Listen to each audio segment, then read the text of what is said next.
साल का आखिरी दिन और आखिरी दिन के आखिरी चंद घंटे खुद की दावत करें, का एक चाय के कप पर ही कर लें।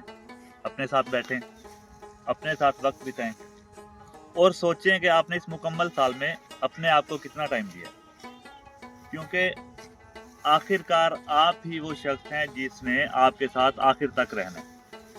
अपने पसंदीदा लोगों को बताएं कि आप उनके बगैर अधूरे हैं। अगर कोई नाराज़ी है तो मिलें, उनको मनाएं और वो नाराज़ी ख़त्म करें।